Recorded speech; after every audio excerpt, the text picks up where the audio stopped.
first game, sagupaan ng BFP Lady Firefighters at Comelec Saprajets sa final round ng UNTV Volleyball League Season 2. Nagpaulan agad ng mga explosive attack sina Adolfo, Mamangon, Diaz at Avellana. Handa namang dumepensa ang Saprajets sa tulong ng mga atake at blockage ni Abil at Jen Rowley. Ngunit nakuha pa rin ng Lady Firefighters ang third place sa 3-1 sa score na 25-20, 25-20, 20-25 at 25-16.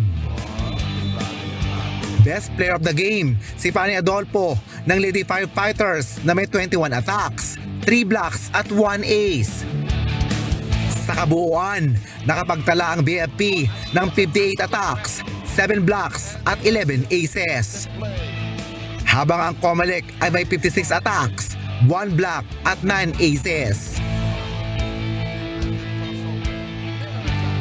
Nung una kasi kulang kami sa offense eh. Kaya napag-isipan namin mga coaches na i-reshuffle. I mean, ipalit ng mga pwesto yung players. So, gumana naman. Until fifth set, gumana siya. Kaya, tsaka ano ma'am, talagang pinusuan talaga ng team. Kailangan pa namin magpalakas. Babalik kaming mas malakas, ma'am. Yun lang po. Sa beneficiary naman namin po, para po ito sa inyo. Sobrang happy ako sa team namin. All of the season ng UNTV ay nagpapasalamat kami sa UNTV na nandito kami ngayon sa UNTV about sa game. Ang ganda na pinakita ng team, ng both team.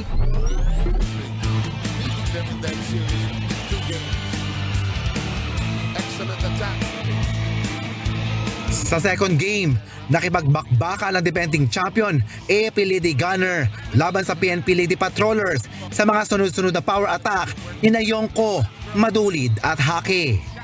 Ngunit depensado naman ang PNP Lady Patrollers sa tulong ng floor defense at offensive blockings nila Oliveros, Etucas at Ronquillo. Ngunit nanaig pa din ang Lady Patrollers kaya nakuha nila ang una at ikalawang set sa score na 25-18 at 25-23. Sa third set, nakipagratrata na ang dalawang koponan sa kanilang power attacks at net coverage.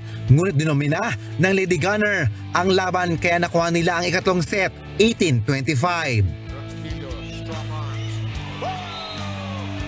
Sa fourth set, doble kayod na ang Lady Patrollers sa tulong nila Gomez, Oliveros at Ronquillo laban sa Lady Gunner kaya nakuha nila ang huling set 25-20. Nakapagtala ng 48 attacks, 3 blocks at 12 aces ang Lady Patrollers kaya nakuha nila ang panalo sa 3-2 kontra AP Lady Gunner na nakapag-ambag ng 54 attacks, 4 blocks at 2 aces. Best player of the game, si Mila Ronquillo na mayroong 11 attacks at 3 aces. Well, sabi ko nga sa mga player, kukuha lang tayo ng isang game, maging tuloy-tuloy po kami sa kampo natong ito. Kaya pinaghandaan namin talaga yung finals na ito. Pinaghandaan namin lahat ng mga laro ng EP, yung sinong dapat bantayan, sinong dapat abangan. Yun nga yung sinasabi namin sa kanila, dapat laging may first ball. Dapat good pass. Kasi diyan makaka-atake kasi yung mga spikers eh. So yun lang naman siguro yung nawala sa amin. First ball lang talaga.